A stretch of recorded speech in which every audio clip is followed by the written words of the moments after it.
Welcome back, traders. So let's get started. So what is the definition of liquidity? Liquidity simply means money or large counter orders that must be fulfilled. The market continually seeks to absorb this liquidity to generate momentum. Essentially, liquidity serves as the lifeblood of the market, playing a vital role in its overall dynamics and functioning.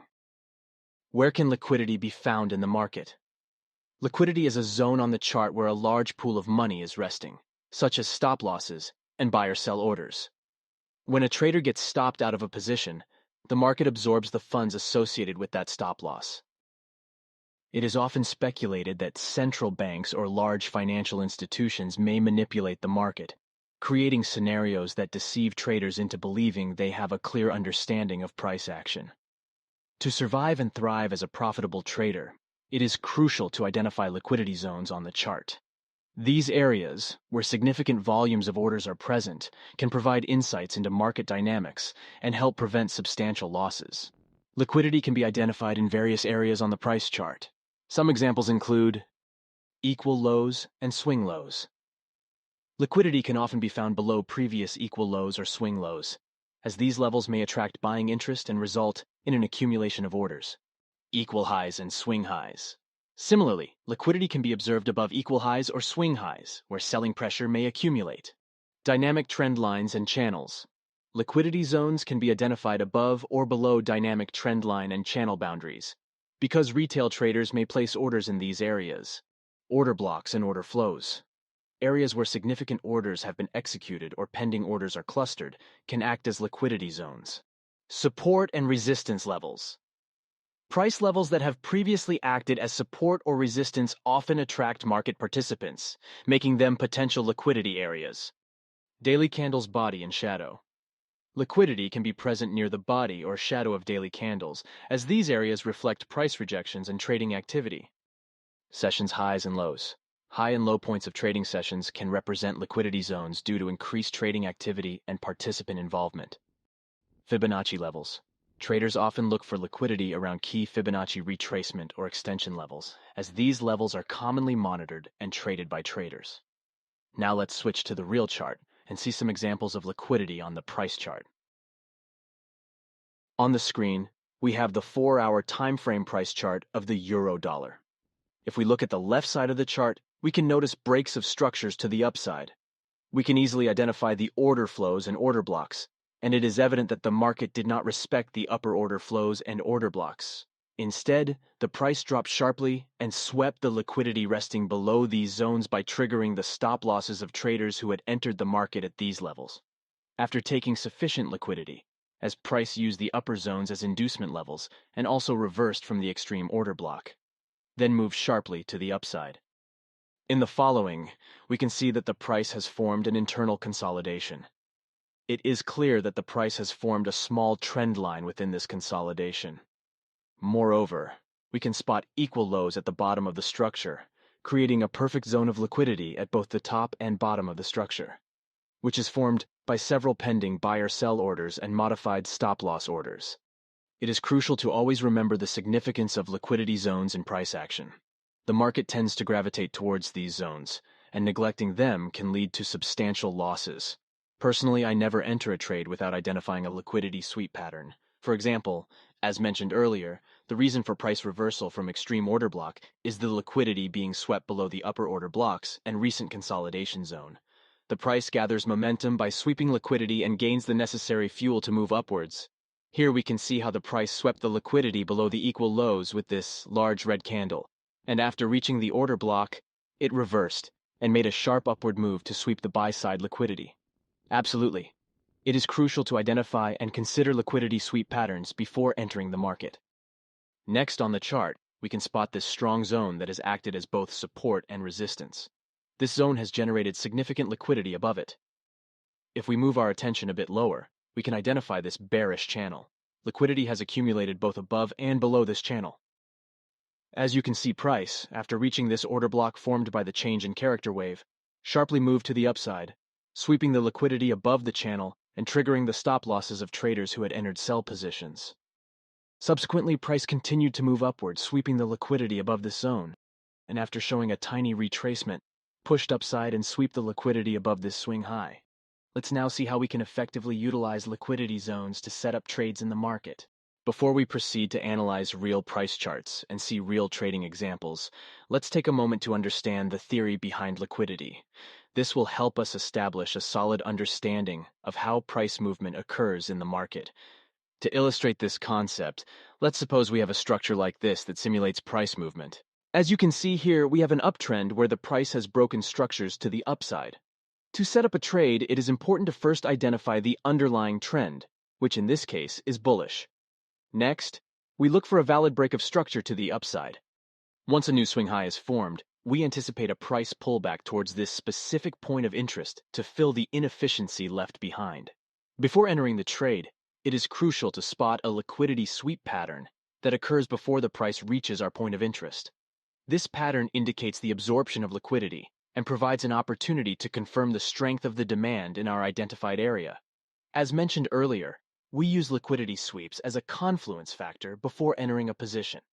The underlying theory is that the market requires liquidity to sustain its movement. If the price fails to sweep liquidity before reaching a point of interest, there is a high probability that price will utilize that zone as liquidity to fuel its momentum, and it's not safe to trade. In this specific case, we have a consolidation or accumulation phase with equal lows. Our objective is to see the price sweeping the internal liquidity that has accumulated below these equal lows. This liquidity zone is formed by the stop losses of traders who entered the market with long positions, believing that the price's pullback was over. Since the price couldn't make a new lower low and lost its downside momentum, these traders entered long positions. Once we have received confirmation through the liquidity sweep, our next step is to see the price entering a higher time frame demand zone.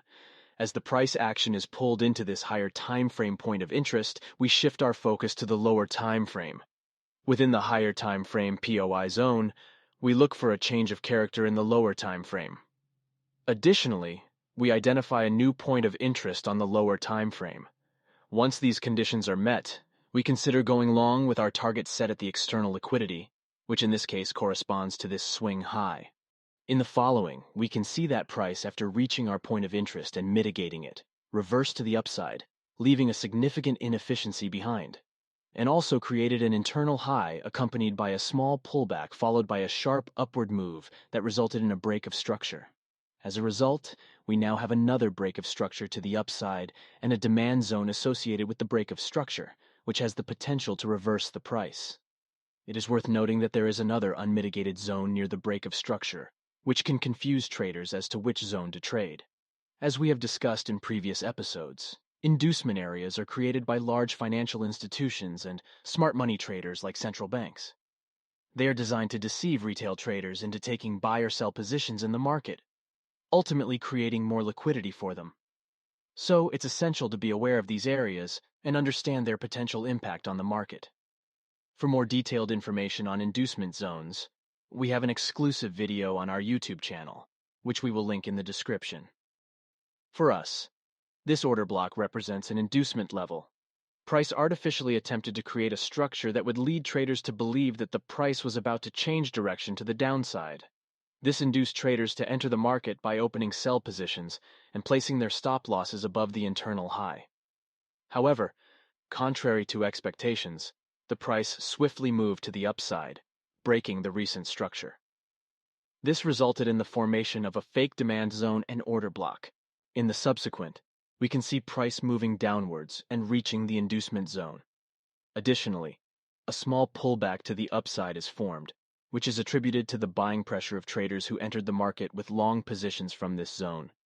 This minor pullback further induces more price action traders to enter the market by going long and placing their stop losses below the inducement zone. This collective activity creates a well-defined liquidity zone positioned just below the inducement zone, awaiting the market to sweep it. Traders who have placed their stop losses within this liquidity zone are providing a potential fuel source for the market's momentum. Indeed, the price successfully swept the liquidity behind the inducement zone, confirming the anticipated confluence. Our next step is to monitor the price as it enters the higher timeframe demand zone.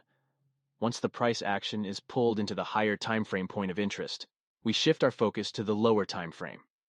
Within the higher timeframe POI zone, we search for a change of character in the lower time frame. Additionally, we identify a new point of interest in this case, a demand zone on the lower time frame. When these conditions align, we consider a long opportunity, with our target set at the external liquidity, which serves as the take-profit level. Now that we have a general understanding of how liquidity zones can be utilized in our trading plan to enhance profitability, let's move into the real chart examples. By examining actual trades on the charts, we can gain practical insights into the application of liquidity zones in our trading decisions. Before diving into the real chart, it's important to note a crucial step in your trading journey: backtesting your strategies. Before applying any strategy to your real account, it's recommended that you backtest it at least 100 times. This is because a strategy's win rate is dependent on various factors, such as market conditions, trader psychology, trading sessions, risk management, and time frame. So let's take a look at some real chart trade examples. Here we have the Pond Yen 15-minute time frame chart, where we can see the following price action. As you can see, price is in a downtrend and has created a series of BOSs to the downside. We can see that price, after mitigation of the previous order block, sharply declined and formed a break of structure with two large red candles, and leaving behind a significant inefficiency. So we can highlight this order block here. Based on our analysis, we anticipate that the price will reach this point to fill the inefficiency created by the previous price action. Then price may reverse from this zone and resume its downward movement. In the subsequent price movement, we can see that the price retraced back up and formed equal highs below our identified point of interest. Additionally, there is a notable liquidity pool that has formed above these equal highs, indicating a significant accumulation of pending buy orders and stop losses that are awaiting execution by the market. The presence of this liquidity pool below our identified supply zones increases the probability of a potential price reversal from our identified supply zone. Traders who have placed their buy orders in this liquidity pool are providing a potential fuel source for the market's downward momentum. As previously discussed, liquidity sweeps serve as a confluence factor in our trading strategy. At this point, we will patiently wait for the price to sweep the liquidity above the equal highs and enter our identified order block. Now, we can see that the price has successfully swept the liquidity above equal highs and has now reached our point of interest. So we have the desired confluence that we were seeking in our analysis. We can now consider entering a position based on this confluence and our analysis of the market. In the next step, we will zoom on the 1-minute time frame to obtain a clearer view of the price action and search for any signs of a change in character. Here, we have the 1-minute time frame chart. As you can see, price created a major change of character by breaking this structure to the downside and also left an incredible inefficiency behind. So in the next step, I'm going to highlight the order block generated by the Chalk's wave. Also, we can easily spot this VSR pattern here, which shows a strong rejection from the higher time frame supply zone. That means this zone would provide higher probability if we use it to take any short position. So guys, we have another confirmation for the entry. Now that we have identified our point of interest, the next step is to place a sell limit order at that level. We will adjust our stop loss a few pips above the highest point of the zone to manage our risk effectively. Our target for this trade is set at the 15-minute swing low, as we anticipate that price will move in that direction. Once our sell limit order is triggered, we are officially in the market. At this point, it is important to closely monitor the price action and how the trade unfolds. As anticipated, the price started to move downwards after our sell limit order was activated, eventually reaching our take-profit target. This trade provided a favorable reward-to-risk ratio of 15, reflecting a successful outcome. It's important to note that each trade outcome may vary, and careful risk management and adherence to your trading plan are crucial for long-term success. Now, let's go ahead and see another real chart trading example. Here, we have the 1-hour time frame of the Pond Yen chart. We can see that the price is in an uptrend and has formed these bullish BOS patterns. Within this context, we can identify these two potential demand areas where the price could potentially reverse and continue its bullish trend. However, the key question is, how can we determine which of these zones is safer to trade and more likely to be respected by price? As we discussed earlier, we only consider a zone as valid for trading if a liquidity sweep pattern has occurred below or above it. In this case, I will not consider this decisional order block as my point of interest because the price did not sweep any liquidity before reaching it. Instead, I view it as an inducement area that provides a liquidity pool below it in the market. By focusing on zones with liquidity sweep patterns, we can increase the probability of trading setups that align with market dynamics and reduce the risk of falling into false signals or traps. In the following, we can see that price experienced a significant downward movement after reaching a new higher high. This was accompanied by a large red candle, indicating strong selling pressure and leaving behind a great inefficiency in the market. Furthermore, there is a substantial liquidity pool that is formed below the equal lows and inducement demand zone, suggesting the presence of pending orders and stop losses waiting to be triggered and swept by the market. The presence of the liquidity pool above our identified demand zone provides additional confirmation for a potential price reversal from our point of interest. Now that we have the desired confluence, our next step is to patiently wait for price to sweep the liquidity below the equal lows and inducement area. Once price enters our extreme order block zone, we can consider entering a trade. Now we can see that price has successfully swept the liquidity pool below the equal lows and inducement area, and also has now reached our point of interest. This confirms the desired confluence we were seeking in our analysis. Based on this confluence and our analysis of the market, we can now consider entering a position. In the next step, let's zoom in on the 5-minute time frame to gain a clearer view of the price action and look for any signs of a change in character. Here, on the 5-minute time frame chart, we can spot a change of character as the price broke the structure to the upside, leaving behind an inefficiency. This signifies a potential shift in momentum. Additionally, we can identify the order block generated by the Chalk's wave, highlighting a significant point of interest. Furthermore, we notice the presence of this VSR pattern, indicating a strong rejection from the higher timeframe's demand zone. This pattern adds further confirmation to our entry decision, suggesting that this zone presents a higher probability for a long position. With these confluences aligning, we have increased confidence in our trade setup. Now that we have identified our point of interest and have a clear entry signal, we can proceed to place a buy order at the highlighted level. It is essential to adjust our stop loss a few pips below the lowest point of the zone to ensure a proper risk management strategy. As for our take profit target, we are aiming for the recent major 1-hour structure, as it presents a significant level where we expect price to potentially reach. By setting our entry, stop loss, and take profit levels, we have established a well-defined trading plan for this setup. Now, we must monitor the market closely and let the trade unfold according to our analysis. Our buy order has been activated and we are officially in the market. As predicted, the price rose back up after the buy order was triggered and eventually hit our take profit target. And this trade provided 8 rewards to risk ratio, highlighting a successful outcome. Remember that trading is not just about making profits, but also about managing risks and being disciplined. It takes time and practice to become a successful trader, so don't get discouraged by losses, and always keep learning and improving your skills. Keep up the good work, and I wish you all the best in your trading journey. Thank you for watching this video. I hope you found it informative and useful.